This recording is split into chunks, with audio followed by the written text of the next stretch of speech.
இயேசு கிறிஸ்துவானவர் நமக்கு ராஜாதி ராஜாவாக கர்த்தாவாய் இருக்கிறார். அன்றைக்கு ஜனங்கள் எங்களுக்கும் இந்த உலகத்திலே எங்களை ஆள்வதற்கு ஒரு ராஜா வேண்டும் என்று சொன்னது ஆண்டவருடைய பார்வையிலே அது மிகவும் வருந்தத்தக்க காரியமாய் இருந்தது. சாமுவேல் அதற்காக துக்கப்பட்ட போது கர்த்தர் சொன்னார், அவர்கள் உன்னை தள்ளவில்லை, என்னைத்தான் தள்ளினார்கள். நான் ராஜாவாய் இராதபடிக்கு அவர்கள் என்னை தள்ளினார்கள் என்று சொல்லி வருத்தத்தோடு சவுல் என்ற ஒரு ராஜாவை அவர்கள் விரும்புகிற வண்ணமாக உயரமான ஆஜானுபாவமான ஒரு ராஜாவை கொடுத்தார். அவன் அந்த ஜனங்களை தவறான பாதையிலே வழிநடத்தும்படியாக காரியங்களை செய்தான் என்பதை நாம் அறிந்திருக்கிறோம். பின்பு தன் இருதயத்துக்கேற்ற தாவீதை ராஜாவாக கொடுத்தார். அவன் சில காரியங்களில் சில தவறுகளை செய்து அபகீர்த்தியை தேவனுக்கு ஏற்படுத்தினான். ஆனாலும் அவன் தேவனுடைய சித்தத்தை செய்யும்படியாக அவரை துதித்து ஆராதனை செய்து கர்த்தருடைய பிரமாணங்களை கை கொண்டு அவன் நடந்தபடினாலே அவன் மேல் கர்த்தர் பிரியமாயிருந்தார். ஆனால் அவன் ரத்தத்தை சிந்தனப்படினாலே அவன் கையினாலே தேவாலயம் கட்ட ஆண்டவர் அனுமதிக்கவில்லை. ஆனால் அவனுடைய மகன் சாலமோனுக்கு அந்த பாக்கியம் கிடைத்தது. அவன் சாலமோன் ஆலயத்தை 7 வருடங்கள் கட்டினான். ஆனால் தன் அரண்மனையோ 13 வருடங்கள் கட்டினான். இந்த 20 வருடங்கள் கடினமான உழைப்பினால் இஸ்ரவேல் மக்கள் சோர்ந்து போயிருந்தார்கள். சாலமோனுடைய நாட்கள் நிறைவேறி முடிந்த பொழுது சாலமோன் அவன் அம்மோன் புத்திரத்திலே சம்பந்தம் கலந்தபடினாலே அம்மோன் தேசத்து ஒரு பெண்ணுக்கும் சாலமோன் ராஜாவுக்கும் பிறந்த மகன்தான் ரெகோபயாம். அவன் அம்மோன் புத்திரரின் அகம்பாவம் நிறைந்தவன். அதை நாம் தொடர்ச்சியாய் பார்க்கும் பொழுது இனி வரும் ராஜாக்கள் யார் யார் எவ்விதமாய் இருந்தார் என்று பார்க்க இருக்கிறோம். இன்றைக்கு ரெகோபயாம் நாட்களிலே அவன் ஒரு தவறை, மிகப்பெரிய ஒரு தவறை செய்தான். அவன் செய்த காரியம் என்னவென்றால் 20 வருடங்கள் கடினமான உழைப்பிலே ஈடுபட்ட அந்த இஸ்ரவேல் மக்கள் சாலமோன் ராஜாவின் கட்டிட பணிக்காக வருத்தப்பட்டு சவுக்கினாலே தண்டிக்கப்பட்ட மக்கள் ரெகோபயாமிடத்திலே ராஜாவான பிறகு அவனிடத்திலே வந்து சொல்கிறார்கள், நாங்கள் உம்முடைய தகப்பனாலே மிகவும் கடினமாய் வேலைக்கு உட்படுத்தப்பட்டோம். நீர் இனி எங்களுக்கு ஓய்வு தர வேண்டியது உம்முடைய கடமை என்ற பொழுது அவன் முதியோரிடத்தில் ஆலோசனை சொன்ன பொழுது முதியோர்கள் சொன்னார்கள், அவர்கள் ஓய்வு கேட்பது இளைப்பாற விரும்புவது சரிதான். அவர்கள் இளைப்பாறுத நாட்களை நீ கொடு, அப்பொழுது அவர்கள் உமக்கு உகந்த வேலையாட்களாய் இருப்பார்கள் என்று சொல்லி அவர்கள் சொன்னார்கள். ஆனால் அவன் அதை விடுத்து தன்னுடன் வளர்ந்த வாலிபர்கள், தனக்கு பிரியமான வாலிபர்களோடு அவன் பேசின பொழுது அவர்கள் சொன்னார்கள், உம்முடைய தகப்பன் சவுக்கினால் தண்டித்தார் என்றால் நீ தேள்களினால் அவர்களை தண்டியும். உம்முடைய சுண்டு விரல் உம்முடைய தகப்பனாகிய சாலமோன் ராஜாவுடைய இடுப்பை பார்க்கலும் பெரிதாயிருக்கும் என்று சொல்லி கடினமான வார்த்தையில பேசும்படி கட்டளையிட்ட பொழுது ஜனங்கள் அவர்கள் இடறி போனார்கள். அதன் விளைவாக அவர்கள் என்ன சொன்னார்கள்? 1 ராஜாக்கள் 12ஆம் அதிகாரம் 16ஆம் வசனத்துல, ஜனங்களுக்கு ராஜா செவிகூடாத இஸ்ரவேலர் எல்லாரும் கண்டபோது தாவீதோட எங்களுக்கு பங்கேது, ஈசாயின் குமாரனிடத்தில் எங்களுக்கு சுதந்திரம் இல்லை, இஸ்ரவேலை உன் கூடாரங்களுக்கு போய்விடு, இப்போது தாவீதை உன் சொந்த வீட்டை பார்த்துக்கொள் என்று சொல்லி இஸ்ரவேலர் தங்கள் கூடாரங்களுக்கு போய்விட்டார்கள். இவ்விதமாக 12 கோத்திரங்கள் இருந்த ஒரே ராஜ்யம், சவுல் ராஜா, தாவீது ராஜா, சாலமோன் ராஜாவுக்கெல்லாம் இருந்த இந்த 12 கோத்திரங்கள் 10 கோத்திரங்கள் பிரிந்து இஸ்ரவேலர்கள் என்று அழைக்கப்படும்படியாக அவர்கள் தனி ராஜ்யமாக பிரிந்து போய்விட்டார்கள். யூதா கோத்திரத்துக்குள்ளாக அடங்கி இருந்த பென்யமீன் கோத்திரம் பாதி பாதியாக இருந்தது. பாதிப்புறம் இஸ்ரவேலருக்கும் பாதிப்புறம் யூதாவுக்குள்ள இருந்தபடியினாலே அது சிறுமைப்பட்ட எண்ணிக்கையிலே குறைந்து போன ஒரு கோத்திரமா இருந்தபடினாலே இருபுறமும் அது காணப்பட்டது. ஆகையினால் வடபுறத்திலே இருந்த அந்த ராஜ்யம் இஸ்ரவேல் ராஜ்யம் என்று சொல்லப்படுகிறது. தென்புறத்திலே இருந்த ராஜ்யம் யூதா ராஜ்யம், யூதா அரசு என்று அழைக்கப்படுகிறது. இவ்விதமாக பிரிவினை உண்டாயிற்று. ரெகோபயாமுடைய மகா பெரிய தவறு, அவன் முதியவர்களுடைய ஆலோசனையை அல்ல தட்டினபடினாலே வாலிபருடைய ஆலோசனையை, தன்னோடு வளர்ந்த வாலிபருடைய ஆலோசனை கேட்டபடினாலே தேசமே பிரிந்து போயிற்று. இன்றைக்கு நாம் யாருடைய ஆலோசனையை பெறுகிறோம்? நம்முடைய தனிப்பட்ட வாழ்க்கையிலும் குடும்ப வாழ்க்கையிலும் நாம் ஆலோசனையை பெறுவது அவசியம். தன் இஷ்டத்துக்கு விடப்பட்ட பிள்ளை தாய்க்கு வெக்கத்தை உண்டு பண்ணும் என்று சொல்லப்பட்டிருக்கிறது. ஆலோசனையினால் ஜெயம் பிறக்கும் என்று சொல்லப்பட்டிருக்கிறது. துன்மார்க்கருடைய ஆலோசனைப்படி நடவாதே என்ற சங்கீதம் 1 வாசிக்கிறோம். இன்னைக்கு நம்முடைய குடும்பத்துல திருமணம் நடைபெறுகிறது, ஒரு இடம் வாங்குகிறோம், வீடு கட்ட இடம் வாங்குகிறோம், தோட்டம் வாங்குகிறோம், பண பரிமாற்றம் செய்கிறோம், கடன் பெறுவது, கடன் கொடுப்பது என்றெல்லாம் வேலைகளை செய்கிறோம். வேலைகளை பெறுவதற்காக தவறான வழிகளில் லஞ்சம் கொடுத்து வேலை வாங்க முயற்சி இருக்கிறோம். இவைகளெல்லாம் யாருடைய ஆலோசனை? தேவ ஆலோசனையா? தேவனிடத்திலே ஆலோசனை பெறுவது சரி. ஏனென்றால் அவர் ஆலோசனை கர்த்தர் என்று சொல்லப்பட்டிருக்கிறது. ஆலோசனை கர்த்தா. ஆலோசனை கர்த்தரிடத்திலே நாம் ஆலோசனை பெறுவதை விடுத்து கர்த்தருடைய பிள்ளைகளிடத்திலே ஆலோசனை பெறுவதை விடுத்து ஆண்டவரை அறியாத மக்கள், உலகத்தார், அனுபவசாலி என்று சொல்லி நாம் போகும் பொழுது நாமும் இத்தகைய பாடுகளுக்குள்ளாய், பிரச்சனைக்குள்ளாய், பிரிவினைக்குள்ளாய் சிக்கிக் கொள்கிறோம். 1 ராஜாக்கள் 12ஆம் அதிகாரம் 20ஆம் வசனத்துல யெரொபெயாம் எகிப்திலிருந்து திரும்பி வந்தான் என்று இஸ்ரவேலருக்கெல்லாம் கேள்வியான போது அவனை சபையினிடத்தில் அழைத்து அனுப்பி அவனை சமஸ்த இஸ்ரவேலின் மேல் ராஜாவாக்கினார்கள். இந்த யெரொபெயாம் யார் என்றால் சாலமோனுடைய அவையிலே ஒரு காரியக்காரனாக, காரிய சமர்த்தனாக, மிகவும் சுறுசுறுப்பாக வேலை செய்கிறவனாக, எந்த காரியத்தை நேர்த்தியாய் செய்கிறவனாக இருந்தபடினாலே அவன் அங்கு அங்கீகரிக்கப்பட்டிருந்தான். ஆனால் யெரொபெயாம் எகிப்துக்கு ஓட வேண்டிய காலம் வந்தபோது அவன் ஒரு பிரச்சனை காரணமாக ஓடி போனான். இப்பொழுதோ எல்லாரும் இஸ்ரவேல் மக்கள் அனைவரும் இந்த 10 கோத்திரங்கள் இணைந்து அவனை அழைத்து அவனை ராஜாவாக்கினார்கள். இந்த ஆலோசனையை கொடுத்ததிலே இந்த யெரொபெயாமும் ஒரு முக்கியமானவன். யெரொபெயாம் இஸ்ரவேல் மக்கள் எல்லாரும் சேர்ந்துதான் இந்த ஆலோசனை கேட்டார்.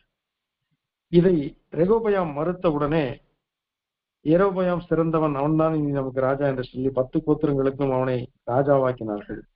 யூதோ கோத்திரம் மாத்திரம் அன்றி வேறு ஒருவரும் தாவீதின் வம்சத்தை பின்பற்றவில்லை. 3 வருடம் லேவியரால், ஆசாரியரால் நியாயப்பிரமாணத்தின்படி ரெகொபெயாம் திடப்படுத்தப்பட்டான். அவன் என்னென்ன காரியங்களை செய்ய வேண்டும் என்று சொல்லி அவன் நல்ல ஆலோசனைகளை பெற்றான். ஆனால் 3 வருடங்கள் கழிந்த பின்பு அவன் ராஜ்யம் திடப்பட்ட பின்பு அவன் நியாயப்பிரமாணத்தை விட்டு விட்டான். தாவீதின் குடும்பத்தார், தாவீதின் ஆளுகைக்குட்பட்ட அந்த யூதா கோத்திரம் நியாயப்பிரமாணத்தை மறந்து விட்டது. இதனால் எகிப்தின் ராஜா அதற்கு விரோதமாக எருசலேமுக்கு வந்து ரெகொபெயாம் 5வது வருட ஆட்சியிலே எகிப்தின் ராஜா சீசாக் எருசலேமுக்கு விரோதமாய் வந்து கர்த்தருடைய ஆலயத்தில் இருந்த பொக்கிஷங்களையும் அரண்மனையில் இருந்த பொக்கிஷங்களையும் பொன் பரிசுகள் யாவையும் எடுத்துக்கொண்டு அவன் போய்விட்டான். தேவனுடைய ஆலயத்துக்குள் எகிப்து ராஜா நுழைகிறான் என்றால் அங்கு தேவ பிரசன்னம் இல்லை என்றுதானே அர்த்தம். இன்றைக்கு ஆண்டவர் சொல்கிறார், என் வேதத்தின் மகத்துவங்களை என் ஜனங்களுக்கு எழுதி கொடுத்தேன், அவர்களோ அதை அந்நிய காரியமாக எண்ணுகிறார்கள். நீ என் வேதத்தை மறந்துபடியினால் நான் உன்னையும் உன் பிள்ளைகளையும் மறந்து விடுவேன் என்று கர்த்தர் சொல்கிறார். இன்றைக்கு பரிசுத்த வேதாகமத்தை வாசிக்கிற அனுபவம் நம்முடைய குடும்பத்திலே, வீட்டிலே, தனிப்பட்ட வாழ்க்கையிலே இருக்கிறதா?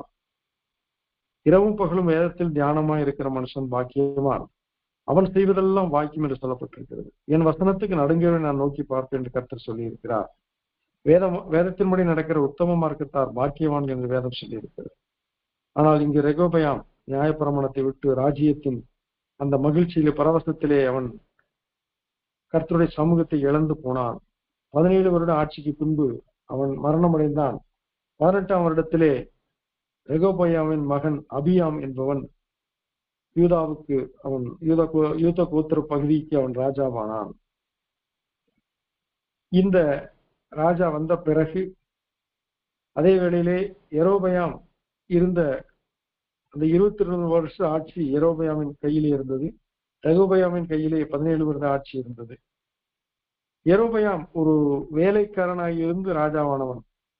ஆகினால் அவன் அதற்குரிய ஸ்தானத்துக்குரிய தகுதி உள்ளவன் அல்ல. ஆனால் அவனுடைய யுக்தி, அவனுடைய புத்தி அவனை ராஜாவாக மாற்றினது. 1 ராஜாக்கள் 12ஆம் அதிகாரம் 26-33 வருஷங்களை நாம் பார்ப்போம். இஸ்ரவேலர் எருசலேமுக்கு சென்று ரெகொபெயாம் வசமாகி தன்னை கொன்று விடுவார்கள் என்று அஞ்சின அவர்கள் அங்கு போகாதபடிக்கு பெத்தேலிலும் தானிலும் 2 பொன் கன்றுக்குட்டிகளை எகிப்திலிருந்து வந்த அந்த யெரொபெயாம் நிறுவி எகிப்து தேசத்திலிருந்து உங்களை வரப்பண்ணின தேவர்கள் இவர்கள் தான் என்று சொல்லி இரண்டு ஒரு வழியை செலுத்துகிற ஒரு இடத்தை அவன் ஸ்தாபித்தான். இதனால் ஜனங்கள் தான் மட்டும் இஸ்ரேல் மக்கள் பலி செலுத்தும்படி போவார்கள், எருசலேமுக்கு போகாதபடிக்கு ஒரு தந்திரத்தை யெரொபெயாம் பண்ணி இவ்விதமாக இஸ்ரேல் மக்களையும் யூதா கோத்தையும் நிரந்தரமாக அவன் பிரித்து விட்டான். லேவியராய் இராத ஜனங்களில் ஈனமான ஜனங்களை அவன் ஆசாரியராக்கினான். பெத்தேலில் அவன் மேடைகளை உண்டாக்கினான், பலியிட்டான், பண்டிகை கொண்டாட செய்தான். பேய்களுக்கும் வழிபாடு செய்யும் மேடைகளை அவன் உண்டாக்கினான். 2 நாளாகவும் 11:15 இது சொல்லப்பட்டிருக்கிறது. இப்படிப்பட்ட காலகட்டத்திலே யெரொபெயாம் இஸ்ரேல் மக்களை 10 கோத்திரங்களை ஆட்சி செய்திருந்த வேளையிலே தேவனுடைய மனுஷன் ஒருவன் அவன் தேவனால் அனுப்பப்பட்டு யெரொபெயாமிடம் வந்து சொல்கிறான், பெத்தேலின் பலிபீடம் வெடித்து போகும் என்கிறான். பெத்தேல் என்பது யாக்கோபு ஒரு கல்லை எடுத்து அவன் நித்திரை செய்து அவன் தன் தகப்பன் தாயை விட்டு பிரிந்து லாபான் வீட்டுக்கு போன போது அந்த இடத்தை பெத்தேல் வானத்தின் வாசல் என்று பெயரிட்டான். ஆனால் இப்பொழுதோ அது பேய்களுக்கு வழிபாடு செய்கிற ஒரு மேடைகள் அமைக்கும்படியான காரியங்களை யெரொபெயாம் செய்தான். இந்த பலிபீடம் வெடித்து போகும் என்று சொன்ன பொழுது அவனை பிடியுங்கள் என்று சொல்லி தன் கையை யெரொபெயாம் நீட்டினான். நீட்டிய கை அப்படியே மரத்து போயிற்று. அப்பொழுது அவன் தேவனுடைய மனுஷனை நோக்கி, நான் சுகமடையும்படி எனக்காய் வேண்டிக் கொள்கின்ற பொழுது அவன் ஜெபித்தான். அவனுடைய கை மறுபடியும் சீர்பட்டது. அந்த தேவனுடைய மனுஷனிடத்திலே தேவன் சொல்லியிருந்தார், நீ புசியாமலும் குடியாமலும் திரும்பி விட வேண்டும், ஏனென்றால் அது தீட்டான இடம், அந்த இடத்திலே உனக்கு புசிப்பதற்கு குடிப்பதற்கு அனுமதிக்கவில்லை என்று கர்த்தர் கட்டளையிட்டிருந்தார். ஆனால் ஒரு கிழத்தீர்க்கதரிசி அவனுக்கு பின்னாக சென்று தேவன் என்னிடத்தில் சொன்னார், உனக்கு சாப்பாடு கொடுக்க, நீ பசித்திருக்கிறாய், தாகமா இருக்கிறாய், உனக்கு தாகம் தீர்க்கவும் பசி தீர்க்கவும் எனக்கு கடவுள் சொன்னார் என்று சொல்லி ஒரு பொய்யை சொல்லி அவனை ஏமாற்றி விட்டான். அவனை சாப்பிட்டு தாகம் தீர்ந்து அவன் இளைப்பாரி போகிற வழியில ஒரு சிங்கம் அவனை கொன்று போட்டது. அவன் ஏறி போயிருந்த கழுதை அது ஒன்றும் செய்யவில்லை. சிங்கம் அங்கு நின்று கொண்டிருந்தது, அவனுடைய பிரேதத்தை அவனுக்கு தின்னவில்லை. கிழத்திற்கு இதை அறிந்து அந்த தேவ மனுஷனை எடுத்து அவன் பெத்தேலிலே அடக்கம் பண்ணினான். இவ்விதமான தாறுமாறான ஒரு ரிலிஜியஸ் சிஸ்டம் அங்கு இருந்தது. வழிபாடுகள் தவறாயிருந்தன, தீர்க்க தரிசனங்கள் பொய்யாயிருந்தன. அரசாளுகிற ராஜா தன் இஷ்டத்துக்கு அவன் தன்னுடைய அதிகார துஷ்பிரயோகம் செய்து கொண்டிருந்தான். இன்றைக்கு வேதம் என்ன சொல்லியிருக்கு? 1 தெசலோனிக்கேயர் 5ஆம் அதிகாரம் 20-22 வசனங்கள்ல தீர்க்க தரிசனங்களை நீங்கள் சோதித்து பாருங்கள், சோதித்து பார்த்து பொல்லாங்காயத்தினுடைய எல்லாவற்றையும் விட்டு விலகுங்கள், நலமானதை மட்டும் பிடித்துக் கொள்ளுங்கள் என்று சொல்லி இன்றைக்கு நிறைய தீர்க்கதரிசிகள் தங்களை விளம்பரப்படுத்திக் கொண்டிருக்கிறார்கள். தங்களை தீர்க்கதரிசி என்று சொல்கிறார்கள். தீர்க்கமாய் தரிசனம் உரைப்பதுதான் தீர்க்க தரிசனம். இயேசு கிறிஸ்து சொன்னார், ஸ்திரீகளிடத்தில் பிறந்தவனில் யோவானிலும் பெரியவன் ஒருவனும் இல்லை.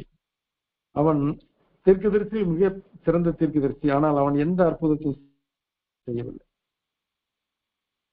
அவன் சொன்னான், இதோ உலகத்தின் பாவத்தை சுமந்து தீர்க்கிற தேவாட்டுக்குட்டி. இந்த வசனத்தை சொன்னபடினால் அவன் பெண்களிடத்திலே பிறந்தவனில் அவன்தான் மிகப்பெரியவன் இயேசு சொன்னான். கிறிஸ்து இயேசுவை சுட்டி காண்பிக்கும் நற்செய்தியை அறிவிப்புதான் இன்றைக்கு மிக முக்கியமான ஒரு தீர்க்கமான தரிசனம். ஆனால் இன்றைக்கு அதை விடுத்து தங்களை தீர்க்கதரிசி என்று சொல்லி மெச்சிக் கொள்கிற அனைவர் உண்டு. அவர்கள் ஞான திருஷ்டியினால் சொல்கிறார்கள் என்று சொல்லி ஜனங்கள் ஓடிக்கொண்டிருக்கிறார்கள். குறி சொல்லுகிற அநேக மக்கள் உண்டு, மந்திரவாதிகள் உண்டு. அவர்களும் குறி சொல்கிறார்கள், அவர்களும் இன்றைக்கு நாட்பார்க்கிறார்கள், முன்குறிக்கிறார்கள், காரியங்களை விவரிக்கிறார்கள். இவைகளெல்லாம் தீர்க்க தரிசனமா என்றால் இல்லை. அதனால் இன்றைக்கு தீர்க்க தரிசனம் என்று ஓடிக்கொண்டிருக்க அவசியம் இல்லை. வேத வசனங்கள் எல்லாம் கர்த்தருடைய ஆவியினால் அருளப்பட்டிருக்கிறது. அவைகளிலிருந்து கடவுள் நம்மோடு இடைவிடுவார். அதுதான் தீர்க்கமான தரிசனம் என்பதை நாம் உறுதியாய் கை கொள்ள வேண்டும். மட்டுமல்ல, 1 ராஜாக்கள் 13ஆம் அதிகாரம் 33ஆம் வசனத்துல அவன் மேடைகளில் ஈனமானவர்களை தனக்கு ஏற்றவர்களை ஆசாரியாக ஆக்கினான். தன் பொல்லாத வழியை விட்டு அவன் திரும்பவில்லை. யெரொபெயாமின் மகன் அபியா வியாதிப்பட்ட பொழுது உன் மனைவி வேஷம் மாறி சீலோவில் இருந்த தீர்க்கதரிசி அகியாவிடம் அவள் போகிறாள். அவள் வேஷம் மாறி போனாலும் கர்த்தர் சொன்னார், இதோ யெரொபெயாமின் மனைவி உன்னிடத்தில் வருகிறாள் என்று சொல் என்றார். அதை தீர்க்கதரிசி அகியா தெளிவாக சொன்ன பொழுது மேலும் அவன் சொன்ன காரியம் என்னவென்றால், இஸ்ரவேலின் தேவனாகி கர்த்தர் சொல்கிறது என்னவென்றால், ஜனத்தினின்று நான் உன்னை உயர்த்தி உன்னை இஸ்ரவேல் என்னும் என் ஜனத்தின் மேல் அதிபதியாக வைத்தேன். நான் ராஜ்யபாரத்தை தாவீது வம்சத்தரன் கையிலிருந்து பிடுங்கி உனக்கு கொடுத்தேன். ஆனாலும் என் தாசனாகி தாவீதை போல நீ இராமல் உனக்கு முன்னிருந்த எல்லாரை பார்க்கிலும் பொல்லாப்பு செய்தாய். எனக்கு கோபம் உண்டாக்க நீ போய் உனக்கு அந்நிய தேவர்களையும் வார்க்கப்பட்ட விக்கிரகங்களையும் உண்டு பண்ணி உனக்கு புறம்பே என்னை தள்ளிவிட்டாய். ஆகையால் யெரொபெயாமின் பின்னடியாரை அவர்கள் கட்டோடை அற்றுப்போக மட்டும் கழித்து போடுவேன் என்றார் என்று அவன் தீர்க்க தரிசனம் உரைக்கிறான். மேலும் பின்பு அகியா அந்த பெண்ணை பார்த்து சொல்கிறான், உன் பிள்ளையாண்டன் செத்து போவான், இஸ்ரவேலில் ஒரு ராஜா எழும்பி உன் வீட்டாரை சங்கரிப்பான், இஸ்ரவேலரும் இடறி விக்கிரகங்களை தெரிந்து கொண்டபடியால் நதிக்கு அப்பாலை சிதறடிப்பேன் என்று கர்த்தர் சொல்கிறார் என்று சொல்லி அவன் சொல்கிறான். நதிக்கு அப்பாலை என்பது பாபிலோனிய சிறையிருப்பை குறிக்கிறது. 430 வருடங்கள் எகிப்திலே இஸ்ரவேலர்கள் அடிமைகளாக இருந்தார்கள். இப்பொழுது அடுத்து ஒரு அடிமைத்தனம் வருகிறது. அது பாபிலோனிய சிறையிருப்பு. அது 70 வருடங்கள் கொண்ட ஒரு சிறையிருப்பு. முதலாவது சிறையிருப்பு தேவனால் அனுமதிக்கப்பட்டது. எகிப்திலே ஏற்படுத்தப்பட்ட சிறையிருப்பு தேவனால் அனுமதிக்கப்பட்டது. ஆனால் இப்பொழுது பாபிலோனிலே 70 வருடங்கள் இருக்கிற சிறையிருப்பு இஸ்ரவேலர் தங்களுக்கு தாங்களே ஏற்படுத்திக் கொண்ட சிறையிருப்பு. ஆகினால் தான் கர்த்தர் சொல்லுகிறார், இந்த சிறையிருப்பு உன்னாலே ஏற்பட்டது, ஆகினால் உன்னை நீயே விடுவிக்க கூடுமானால் விடுவி என்று சொன்னார். அதைத்தான் இங்கு தீர்க்கதரிசி அகியா இந்த பெண்ணிடம் குறைக்கிறான். இஸ்ரவேலை பாவம் செய்ய பண்ணினதும் அல்லாமல் இஸ்ரவேலை ஒப்பு கொடுத்து நான் விடுவேன் என்று சொல்லி கர்த்தர் சொல்கிறார் என்பதாக அகியா உரைக்கிறார். இவ்விதமாக ரெகொபெயாம் 17 வருடம் ஆட்சி செய்து தேவனுக்கு விரோதமாய் செயல்பட்டு அவன் மரணம் அடைகிறான். அவன் மகன் அபியாம் ராஜாவாகிறான். இந்த யூதா தேசத்திலே இருந்த அந்த ரெகொபெயாமுடைய மரணத்துக்கு பிறகு இரண்டாவது அவனுடைய மகனாக அபியாம் வருகிறான். யெரொபெயாமின் 18ஆம் வருஷத்தின் காலத்திலே ரெகொபெயாவின் மகன் அபியாம் யூதாவின் மேல் ராஜாவானான். தன் தகப்பன் தனக்கு முன் செய்த எல்லா பாவங்களும் அவனும் நடந்தான். அவன் இருதயம் அவன் தகப்பனாய தாவீதின் இருதயத்தை போல தன் தேவனாய கர்த்தருக்கு முன்பாக உத்தமமாய் இருக்கவில்லை என்றாலும் யுத்த காலத்தில் அவன் கர்த்தரை சார்ந்து மேற்கொண்டது போல அபியாமும் கர்த்தரை சார்ந்து கொள்ள யுத்த காலத்தை மட்டும் அவன் பயன்படுத்தினான். 1 ராஜாக்கள் 15ஆம் அதிகாரம் 7ஆம் வசனத்துல யெரொபெயாமுடன் அவன் யுத்தம் செய்தான். இந்த யுத்தங்கள் நடந்து கொண்டிருக்கிற பொழுது 2 நாளாகவும் 13:18 அப்படியே இஸ்ரவேல் புத்திரர் அக்காலத்தில் தாழ்த்தப்பட்டார்கள். யூதா புத்திரரோ தங்கள் பிதாக்களின் தேவனாய கர்த்தரை சார்ந்து கொண்டதனால் மேற்கொண்டார்கள் என்று சொல்லப்பட்டிருக்கிறது. அபியா 3 வருடங்கள் யூதாவை ஆட்சி செய்தான். அவன் நித்திரை அடைந்த பின்பு எருசலேமிலே அவன் அடக்கம் பண்ணப்பட்டான். அவன் மகன் ஆசா ராஜாவானான். இந்த 3 ராஜாக்களை குறித்து தான் இந்த நாளிலே நாம் சிந்திக்கிறோம். ஆனால் இஸ்ரவேலை ஆண்ட 7 ராஜாக்களை சிந்திப்போம். முதலாவது யெரொபெயாம், 2வது நாதாப், 3வது பாஷா, 4வது ஏலா, 5வது சிம்ரி, 6வது திப்னி, 7வது உம்ரி. அவளை குறித்து மிக சுருக்கமான காரியங்கள் இருக்கிறபடினாலே நாம் அங்கு விவரிக்கிறதுக்கு ஒன்றுமில்லை. அவர்கள் எல்லாரும் இஸ்ரவேலரை இடரப்பனராகவும் ஆண்டவருடைய கட்டளையில் கீழ்ப்படியாத ராஜாக்களாகவும் இருந்தபடினாலே அவர்களை குறித்து பேசுவதற்கு அதிகமாக ஒன்றுமில்லை. ஆனால் ஆசாவை குறித்து நிறைய சொல்லலாம். யூதாவின் ராஜா யெரொபெயாமின் பேரன் ரெகொபெயாமின் பேரன் ஆசாவை குறித்து நாம் சிந்திக்கிறதுக்கு காரியங்கள் நிறைய இருக்கிறது. அவனை குறித்து நாம் பார்க்கும் பொழுது அவன் மிகவும் பக்தியான அரசனாக இருந்தான். தகப்பன் அபியாம் யுத்த காலத்தில் கர்த்தரை சார்ந்து கொண்டபடியே ஆசா தன் தேவனாய கர்த்தரின் பார்வைக்கு நன்மையும் செம்மையுமானதை செய்தான். யூதாவில் இருந்த பலிபீடங்கள், மேடைகள், சிலைகள், விக்கிரக தோப்புகள் யாவற்றையும் அவன் அகற்றி கர்த்தரை தேடவும் கற்பனையின்படி நடக்கவும் அவன் கற்பித்தபடியினால் ராஜ்யம் அமெரிக்கையா இருந்தது. அவன் கர்த்தருக்கு பயப்படுவனாக இருந்தான். விதமாக ஆசா ராஜா இருக்கிற காலத்திலே ரெகொபெயாமுடைய பேரன் அவன் சிறப்பாக ஆட்சி நடத்தி கொண்டு வருகிற காலத்திலே இஸ்ரவேலிலே அங்கு இசக்கார் வம்ச பாஷா என்பவன் யெரொபெயாமுடைய பையன் நாதாபை படுகொலை செய்கிறான். நாதாப் 22 வருடம் அரசாட்சி செய்கிறான். அவன் 22 வருட ஆட்சிக்கு பின் யெரொபெயாம் மரணம் அடைந்த பிறகு அவன் குமாரனாகிய நாதாப் அரசாளுகிறான். அவனுடைய ஆட்சி காலம் 22 வருடம் அல்ல, 2 வருடங்களிலே முடிந்து விடுகிறது. காரணம், இசக்கார் வம்சத்து பாஷா என்பவன் நாதாபை எவ்விதமாய் கொலை செய்கிறான். அவன் ஒரு குடிகாரனாய் இருந்தபடினாலே அந்த குடித்து வெறித்திருக்கிற வேளையிலே பாஷா அவனை கொலை செய்து விடுகிறான். விதமாக பாஷா இசக்கார் தேசத்து வம்சத்தை சேர்ந்த பாஷா அவன் இஸ்ரவேல் கோத்திரத்துக்கு ராஜாவாகிறான். இங்கு ஆசா சிறப்பாக கர்த்தருக்கு மகிமையாக 41 வருடங்கள் அரசாள்கிறான். இந்த காலகட்டத்திலே ஆசாவுக்கு எதிராக, யூத கோத்திரத்தின் ராஜா ஆசாவுக்கு எதிராக, பக்தியுள்ள ராஜா ஆசாவுக்கு எதிராக எத்தியோப்பியாவை சேர்ந்த சேரா என்ற ஒரு அரசன் 10 லட்சம் பேர் கொண்ட சேனையோடும் 300 ரதங்களோடும் மரேசா மட்டும் ஆசாவுக்கு எதிராக வந்து அவன் பாளையம் இறங்கி இருக்கிறான். மரேசாவுக்கு அடுத்த சப்பத்தா என்ற பள்ளத்தாக்கிலே யூதாவின் படையினர் அணிவகுத்து நின்ற பொழுது ஒன்றுமே செய்வதற்கு இல்லை. ஆசாவுக்கு தெரிந்தது நிச்சயம் தோல்விதான். காரணம், மிகப்பெரிய ஒரு படை வந்து நிற்கிறது, என்ன செய்ய போகிறோம்? ஜெபிப்பதை தவிர அவனுக்கு ஒரு வழி தெரியவில்லை. அவன் ஜெபிக்கிறான். ஆசா தன் தேவனாய கர்த்தரை நோக்கி கூப்பிட்டு சொல்கிறான், கர்த்தாவே, பலம் உள்ளவனுக்காகிலும் பலனற்றவுக்காகிலும் உதவி செய்வது உமக்கு லேசான காரியம். எங்கள் தேவனாகிய கர்த்தாவே, எங்களுக்கு துணை நில்லும். உம்மை சார்ந்து உம்முடைய நாமத்தில் ஏராளமான இந்த கூட்டத்திற்கு எதிராக வந்தோம். கர்த்தாவே, நீர் எங்கள் தேவன், மனுஷன் உம்மை மேற்கொள்ள விடாதையும் என்று அவன் கெஞ்சி பிரார்த்தித்தான். இதன் விளைவாக கர்த்தர் யூதாவுக்கு உதவியாய் நின்று மிகப்பெரிய வெற்றியை கொடுத்தார். கர்த்தர் அந்த எத்தியோப்பியரை ஆசா மற்றும் யூதாவுக்கு முன்பாக முறியடித்தார். அதனால் அவர்கள் நொறுங்கி முறிந்தோடி போனார்கள். கொள்ளை மிகுதியாய் அகப்பட்டது. திரளான ஆடுகளையும் ஒட்டகங்களையும் மாடுகளையும் சாய்த்து கொண்டு எருசலேமுக்கு யூதா மக்கள் திரும்பினார்கள். 2 நாளாகும் 15ஆம் அதிகாரம் முதல் 7 வசனங்கள்ல, அப்பொழுது தேவனுடைய ஆவி ஓதேதின் குமாரனாகிய அசரியாவின் மேல் இறங்கி நின்றனால் ஆசாவுக்கு அவன் எதிர்கொண்டு போய் யூதா மனுஷருக்கும் எதிர்கொண்டு போய், ஆசாவே, யூதா பென்யமின் கோத்திரத்தார்களே, மனுஷரே, நீங்கள் கேளுங்கள். நீங்கள் கர்த்தரோடு இருந்தால் அவர் உங்களோடு இருப்பார். நீங்கள் அவரை தேடினால் உங்களுக்கு வெளிப்படுவார். அவரை விட்டீர்களாகில் அவர் உங்களை விட்டு விடுவார். இஸ்ரவேலிலே அநேக நாளாய் மெய்யான தேவனும் இல்லை, உபதேசிக்கிற ஆசாரியனும் இல்லை, வேதமும் இல்லை என்று சொல்லி மிக வருத்தத்தோடு இந்த வார்த்தைகளை ஆசாவுக்கும் யூத ஜனங்களுக்கும் தீர்க்கதரிசி அசரியா அறிவிக்கிறான். மேலும் அவர்களை உற்சாகப்படுத்தும்படி அவன் சொல்கிறான், நீங்களோ உங்கள் கைகளை நெகிழ விடாமல் திடன் கொள்ளுங்கள், உங்கள் கிரியைகளுக்கு பலன் உண்டு என்றான். என்ன கிரியை? ஜபத்தின் கிரியை. ஜெபிக்கும் நமக்கு பலன் உண்டு, பலன் உண்டு. ஜபம் என்பது தேவனை சார்ந்து கொள்வது. ஜபம் என்பது தேவனை நோக்கி கூப்பிடுவது. ஜபம் என்பது தேவனை நோக்கி அபயமிடுவது. ஜபம் என்பது தேவனோடு ஒரு உறவாக நாம் உரையாடுவது, நம்முடைய பாரங்களை இறக்கி வைப்பது என்றெல்லாம் நிறைய சொல்லலாம். இங்கு ஜெபித்தபடினாலே அசரியா சொல்கிறார், நீங்களும் உங்கள் கைகளை நெகிழ விடாமல் திறந்து கொள்ளுங்கள், உங்கள் கிரியைகளுக்கு பலன் உண்டு என்றார்.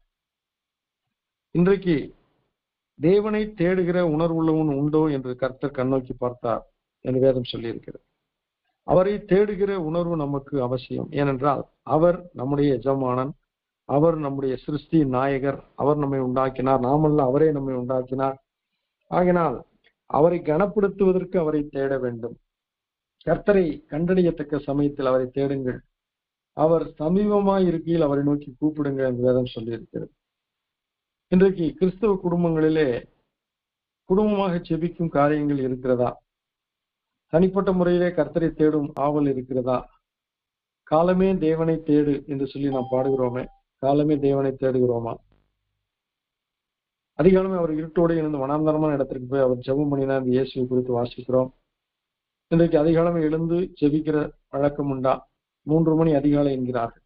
4 மணிக்கு எழலாம், 5 மணிக்கு எழலாம், 6 மணிக்கு நாம் எழும்பொழுது உலகமே எழுந்துவிடும். பின்பு எங்கும் கரைச்சல்களும் கூச்சல்களும் எழும்பிவிடும். அந்த கூச்சலில் நாம் ஆண்டவரிடத்திலே ஜெபிப்பது அரிதான காரியமாகிவிடும்.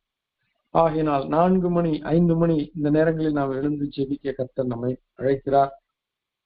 அவரை தேடும் பொழுது நாம் பலனை பெற்றுக் கொள்கிறோம். தேடுங்கள், அப்பொழுது கண்டடைவீர்கள் என்று சொல்லப்பட்டிருக்கிறார்.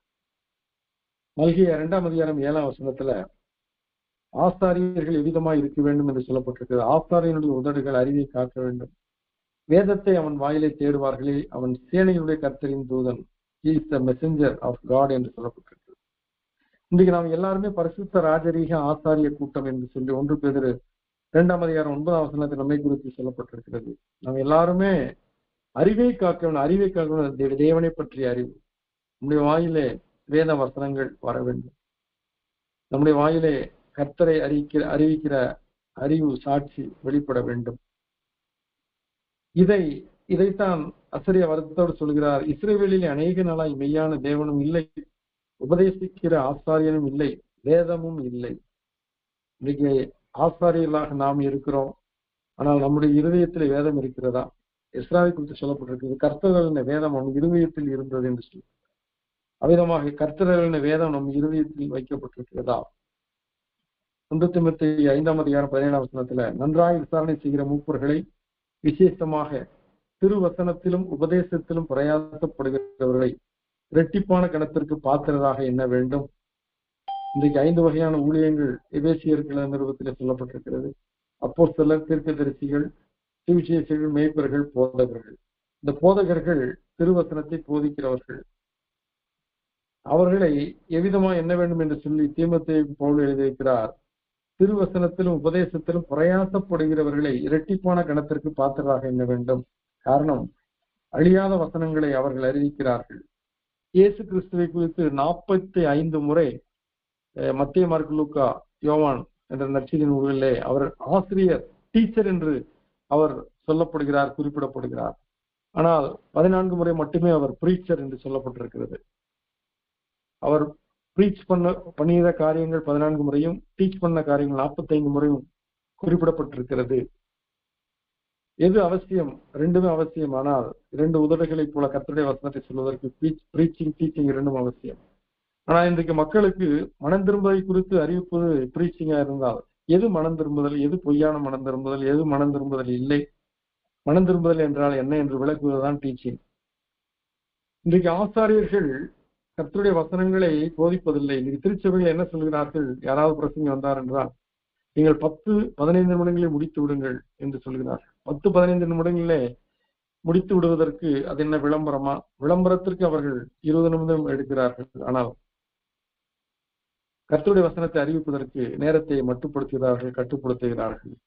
யோவான் 5:39 இயேசு சொன்னார், வேத வாக்கியங்களை ஆராய்ந்து பாருங்கள், அவைகளால் உங்களுக்கு நித்திய ஜீவன் உண்டு என்று எண்ணுகிறீர்களே, என்னை குறித்து சாட்சி கொடுக்கிறவர்களும் அவைகளே என்று கர்த்தர் சொல்லியிருக்கிறார். ஆகினார் ஆசாரியர்கள் வேத வசனங்களை அவர்கள் உபதேசிக்கிறவர்களாக, விளக்கம் கொடுக்கிறவர்களாக இருக்க வேண்டும். ஆசாவுடைய நாட்களிலே அவன் வேத வாக்கியங்களுக்கு முக்கியத்துவம் கொடுத்தான். ஆனால் நாட்கள் செல்ல செல்ல, காலங்கள் மாற மாற அவன் அவபக்திக்குள்ளவனானான். நாட்கள் செல்ல செல்ல அவனுடைய அந்த ராஜ வாழ்க்கை அவனை மிதக்க செய்தது. இந்த காலகட்டத்திலே பாசா என்ற இசக்கார் வம்சத்தை சேர்ந்த மனுஷன், அவன் இஸ்ரவேலிலே ராஜாவா இருந்தபடியால் அவன் ஆசாவோடு யுத்தத்துக்கு வந்தான். ஆசா அரசாண்ட 36ஆம் வருஷத்தில் 1 ராஜாக்கள் 15-17 சொன்னபடி ஒருவரும் யூதாவின் ராஜாவாய் ஆசானத்தில் போக்குவரத்தாய் இராதபடிக்கு இஸ்ரவேல் ராஜாவாகிய பாசா யூதாவுக்கு விரோதமாக வந்து ராமாவை கட்டினான். ஆசா இந்த பொருளாதார அரசியல் நெருக்கடியினால் நெருக்கப்பட்டு அவன் கர்த்தரை தேடாமல், கர்த்தரை நோக்கி கூப்பிடாமல் சீரியாவின் ராஜாவாகிய பெனாதாத் உதவியை வேண்டினான். கர்த்தரை தேடாமல், கர்த்தரை சார்ந்து கொள்ளாமல் சீரிய ராஜாவை ஆசா தேடினது தேவனுக்கு முன்பாக மதியில்லாத காரியமாய் காணப்பட்டது. பாசா இஸ்ரவேலின் ராஜா சீரிய ராஜாவினால் நெருக்கப்பட்டான். அதனால் ராமாவை கட்டுவதை அவன் விட்டு விட்டான், நிறுத்திவிட்டு அவன் திர்சாவுக்கு போய்விட்டான். நிறுத்தி விடப்பட்ட கட்டுமானங்களின் மரங்கள், கற்களை எடுத்த ஆசா தாழ்த்தப்பட்டிருந்த பென்யமீன் கோத்திரத்தாருக்காக கேபா மற்றும் மிஸ்பாவை கட்டுவித்தான். என்றாலும் அவன் தேவனை சார்ந்து கொள்ளாததினாலே ஆசாவின் காரியம் பொல்லாப்பானதாக காணப்பட்டது. கர்த்தரை சார்ந்து கொள்ளாதவன், கர்த்தரை அறிந்து கொள்ளாமல் அவரை அறியாது இருக்கிற மனுஷன் யாரும் தேவனுடைய ஆசீர்வாதத்தை சுதந்திரிக்க முடியாது. 2 நாளாகவும் 16ஆம் அதிகாரம் 7-14 அக்காலத்திலே ஞான திருஷ்டிக்காரனாகிய அனானி யூதாவின் ராஜாவாகிய ஆசாவின் இடத்தில் வந்து, நீர் உம்முடைய தேவனாகி கர்த்தரை சார்ந்து கொள்ளாமல் சீரியாவின் ராஜாவை சார்ந்து கொண்டபடியினால் சீரியா ராஜாவின் இராணுவம் உமது கைக்கு தப்பி போயிற்றே. கர்த்தர் இந்த ராஜ்யத்தையும் கொடுக்க இருந்தார், ஆனால் அதை நட்பு முறையில் அவன் தப்ப விட்டான். அடுத்ததாக அனானி சொல்கிற தீர்க்க தரிசனம், மிகவும் ஏராளமான ரதங்களும் குதிரை வீரரும் உள்ள எத்தியோப்பியரும் லூபியரும் மகா சேனைகளாக இருந்தார்கள் அல்லவா? நீர் கர்த்தரை சார்ந்து கொண்ட போதோவெனில் அவர்களை உமது கையில் ஒப்புக் கொடுத்தாரே, தம்மை பற்றி உத்தம இருதயத்தோடு இருக்கிறவர்களுக்கு தம்முடைய வல்லமையை விளங்க பண்ணும்படி கர்த்தருடைய கண்கள் பூமி எங்கும் உலாவிக் கொண்டிருக்கிறது. இந்த விஷயத்தில் மதியில்லாதவராய் இருந்தீர். ஆகையால் இது முதற்கொண்டு உமக்கு யுத்தங்கள் நேரிடும் என்கிறார். இன்றைக்கு குடும்பங்களிலே சண்டைகள், பிரச்சனைகள் வருகிறது என்றால் நம்முடைய வழிகள் கர்த்தருக்கு பிரியமானவைகளாய் இருக்கின்றனவா என்று ஆராய்ந்து பார்க்கிறோம். கணவன் மனைவிக்குள்ளே சண்டை, பெற்றோருக்கும் பிள்ளைகளுக்கும் சண்டை, சகோதர சகோதரர்களுக்குள்ளே சண்டை, அக்கம் பக்கத்தாரோடு சண்டை, அலுவலகத்திலே வேலை பார்க்கிற இடங்களிலே சண்டை, சமுதாயத்திலே சண்டை. என்ன காரணம்? நம்முடைய வழிகள் கர்த்தருக்கு பிரியமா இருக்கிறதா? ஒருவனுடைய வழிகள் கர்த்தருக்கு பிரியமா இருந்தால் அவனுடைய சத்துருக்களையும் அவனோடு சமாதானமும்படி செய்வார் என்று சொல்லப்பட்டிருக்கிறது. இயேசு கிறிஸ்துவை பிலாத்து ஏரோதுவினிடத்தில் அனுப்பின பொழுது ஏரோது அவரிடத்திலே கேள்வி கேட்கிறான். அவரோ மாறுத்தரம் ஒன்றும் கொடுக்கவில்லை. அப்பொழுது முன்னுக்குள்ள வஸ்திரத்தை அவன் இயேசுவுக்கு அணிவித்து பரியாசம் பண்ணி அவர் அனுப்பி வைத்தான். வேதம் என்ன சொல்லி இருக்கிறது? அது முதல் முன்பு விரோதிகளாயிருந்த ஏரோதும் பிலாத்தும் அன்றைய தினம் சிநேகிதரானார் என்று சொல்லப்பட்டிருக்கிறது. இயேசுவை கண்ட உடனே பகை மறைகிறது. இயேசுவை பார்த்த உடனே கசப்பு, வெறுப்பு, பிரிவினைகள் மறைகிறது. அங்கு சமாதானம் உண்டாகிறது. ஏரோதும் பிலாத்தும் அன்றைக்கு சிநேகிதரானார்கள், கர்த்தராலே ஆண்டவராய் இயேசுவாலே. இன்றைக்கு இயேசு கிறிஸ்து தரிசிக்கிற நாம் யுத்தங்களை சந்தித்துக் கொண்டிருக்கிறோமா, சமாதானமான வாழ்க்கை வாழ்ந்து கொண்டிருக்கிறோமா என்பதை சிந்திக்க வேண்டும். அதைத்தான் இங்கு அனானி என்ற தீர்க்கதரிசி சொல்கிறான். நம்மை பற்றி உத்தமரயத்தோடு இருக்கிறவர்கள் தம்முடைய வல்லமை வழங்க பண்ணும்படி கர்த்தருடைய கண்கள் பூமியெங்கும் உலாவிக் கொண்டிருக்கிறது. இந்த விஷயத்தில் மதியில்லாதவராய் இருந்தீர். ஆகையால் இது முதற்கொண்டு உங்களுக்கு யுத்தங்கள் நேரிடும் என்றான். 2 நாளாகும் 16ஆம் அதிகாரம் 9ஆம் வசனம். இது நல்ல சிறப்பான ஒரு வசனம். 10ஆம் வசனம் விதமாய் சொல்கிறது. அது நிமித்தம் ஆசா ஞான திருஷ்டிக்காரன் மேல் சினந்து கடும் கோபம் கொண்டு அவனை காவலறையிலே வைத்தான். கர்த்தருடைய வசனத்தை சொல்லும் பொழுது வகைக்கிறான், சினங்கொள்ளுகிறான், கோபப்படுகிறான், கடும் கோபப்படுகிறான், காவலறையிலே வைக்கிறான். இது ஒரு பக்தியான மனுஷன் செய்த காரியமா?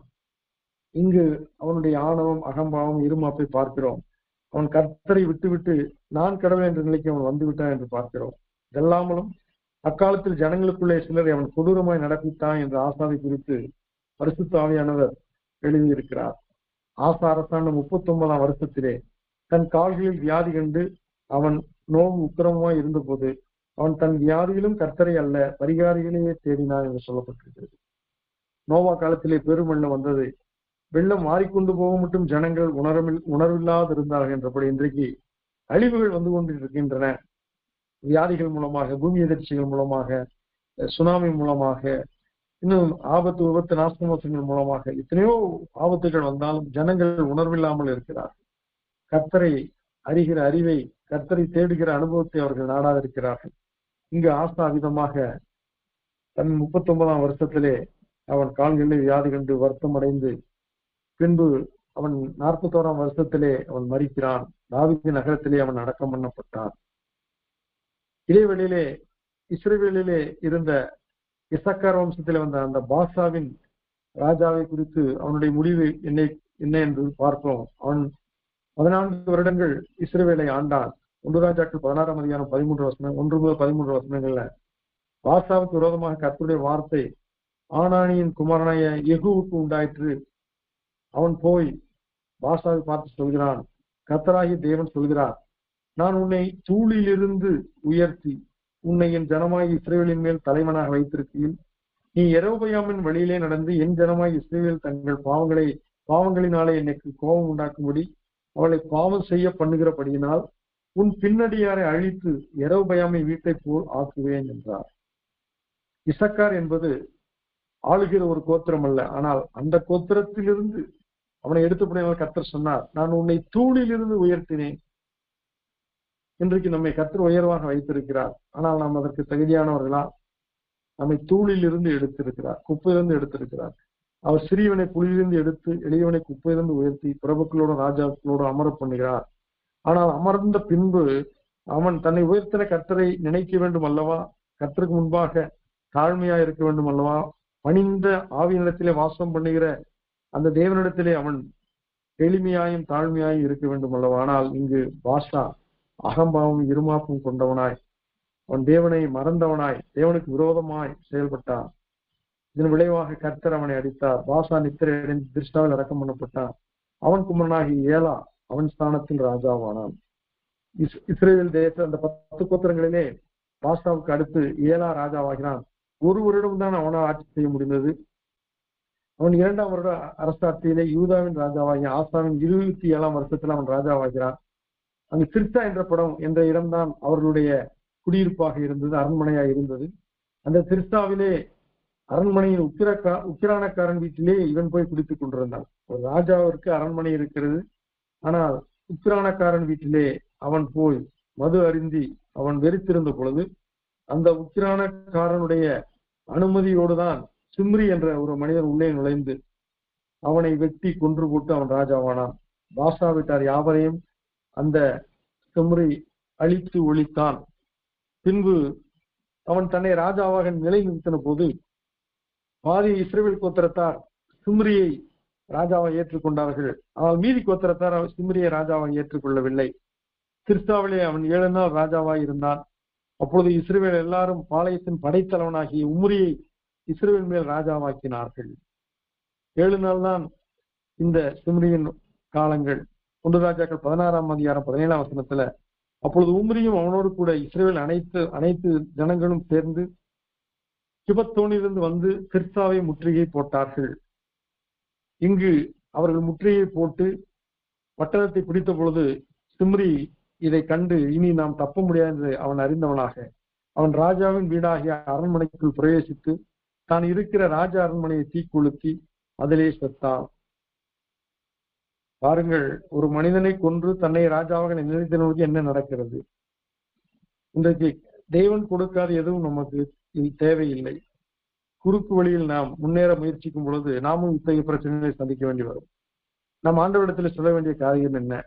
ஆண்டவரை, நீர் என்ன நிலையில் என்ன ஸ்தானத்தில் என்னை வைக்கிறீரோ அந்த ஸ்தானத்தில் அந்த நிலையில் நான் இருப்பேன்.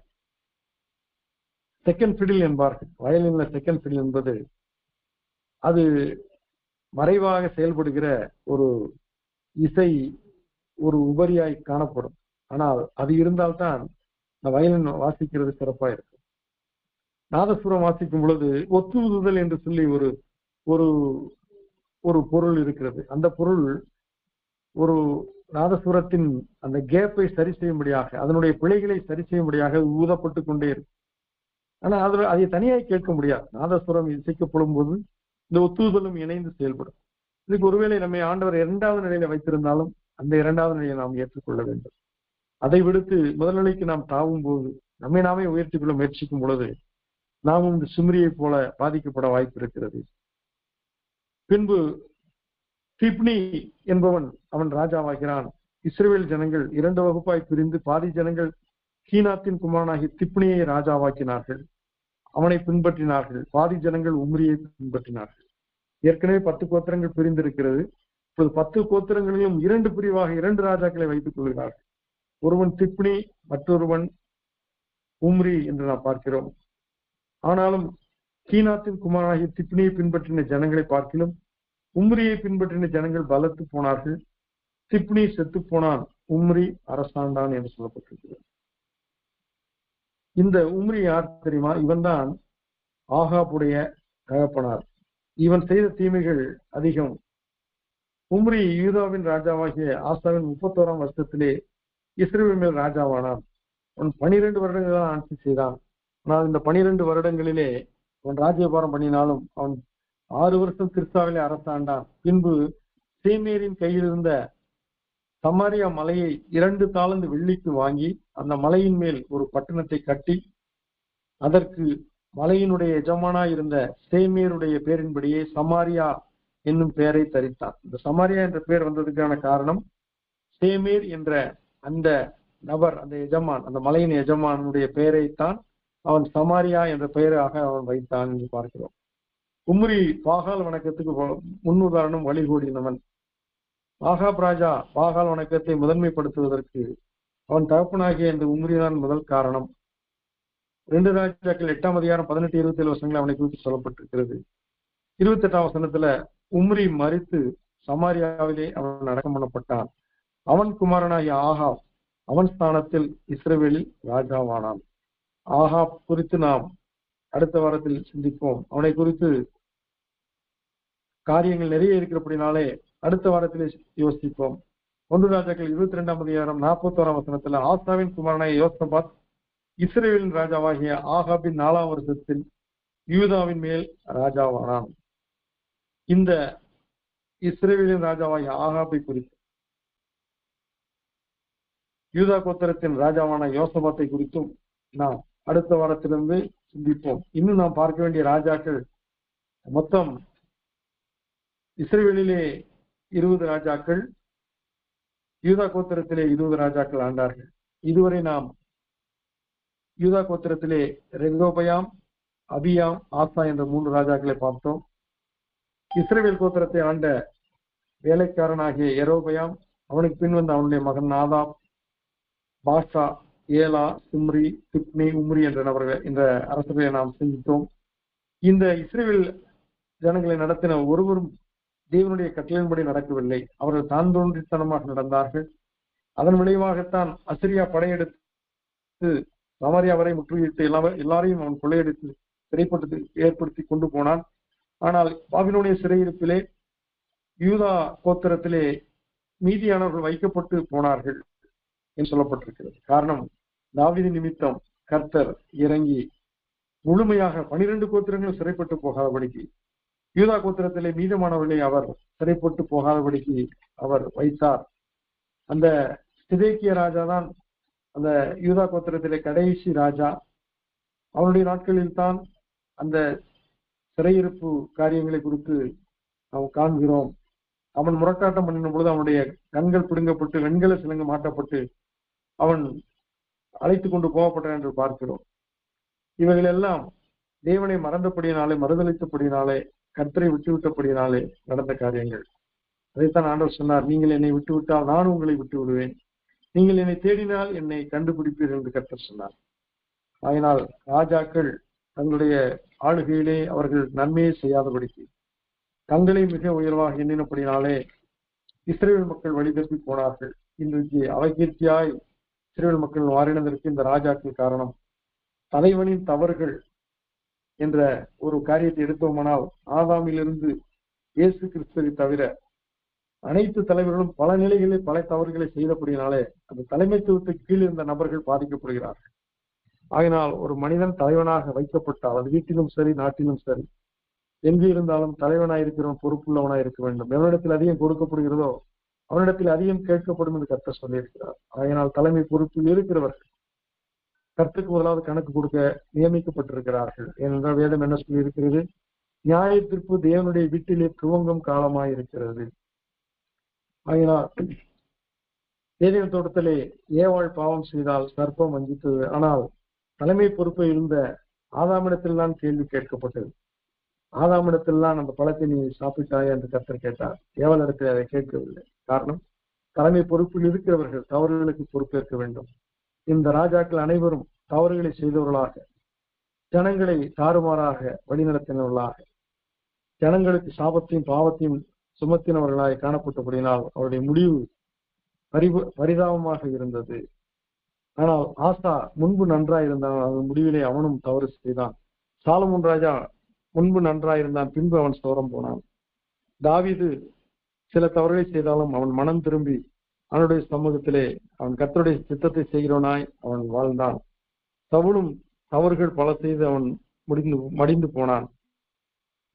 சவுல் தொடக்கம் நன்றாயிருந்தது, ஆனால் முடிவு பரிதாபமாயிருந்தது. அவனுடைய மரணமே மிகவும் துக்கமான காரியமாயிருந்தது. அதனால் தலைமை பொறுப்பு என்பது தேவனால் கொடுக்கப்படுகிறது. அதிகாரங்கள் எல்லாம் தேவனால் உண்டாயிருக்கிறது.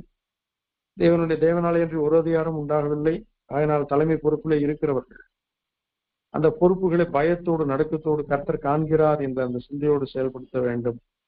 இல்லை என்றால் கர்த்தர் கணக்கு கேட்பார். இல்லை என்றால் தேவனுடைய சாபத்தை பாவத்தையும் தவறுகளுக்கு பொறுப்பேற்று அதை அனுபவிக்க வேண்டிய நிர்பந்தம் ஏற்படும். ஆகினால் கர்த்தருடைய சமூகத்திலே பயத்தோடு அவரை சேவைகள், நடுக்கத்தோடு கழிவுறுங்கள் வேதம் சொல்லியிருக்கிறது. இந்த ராஜாக்களுடைய வாழ்க்கையிலே நாமும் கற்றுக்கொள்ள வேண்டிய காரியங்கள், நம்மை கர்த்தர் உயர்த்தும் பொழுது நாம் கர்த்தரை உயர்த்த வேண்டும். நாம் சிறுமைப்படும் பொழுது நம்முடைய தெய்வ சமூகத்தில் நம்மை தாழ்த்தி ஆண்டவரை என்ன காரியம் என்று விசாரிக்க வேண்டும். நமக்கு விரோதமாக யுத்தங்கள் ஏற்படும் பொழுது ஆண்டவரை அண்டி அவரை நோக்கி அபயமிடும் பொழுது கர்த்தர் நமக்காக யுத்தம் செய்வார். நீங்கள் அமர்ந்திருந்து நானே தேவன் என்று அறியுங்கள் என்று சொல்லி கர்த்தர் சொல்லியிருக்கிறார். ஆகினால் நாம யுத்தம் செய்யும் காலங்களை நிறுத்திவிட்டு, கர்த்தாவே நீர் எனக்காக யுத்தம் செய்கின்ற பொழுது அவர் நமக்காக யுத்தம் செய்வார். கண்ணுக்கு கண் பல்லுக்கு பல் என்ற நியதியை நாம் பழைய ஏற்பாட்டோடு ஒழித்து விட்டோம். இப்பொழுதோ சத்துருக்களை சிநேகியுங்கள், சபிக்கிறவனை ஆசீர்வதியுங்கள், பயக்கிறவனுக்கு நன்மை செய்யுங்கள், நிந்திக்கிறவனுக்காய் துன்பப்படுத்துவதற்காக ஜெபம் பண்ணுங்கள் என்ற சொன்னபடி 10:5:44 நமக்கு கொடுக்கப்பட்ட அற்புதமான ஒரு கட்டளை. அந்த கட்டளைக்கு கீழ்ப்படிவோம். கர்த்தர் நம்மை ஆசீர்வதிப்பார்.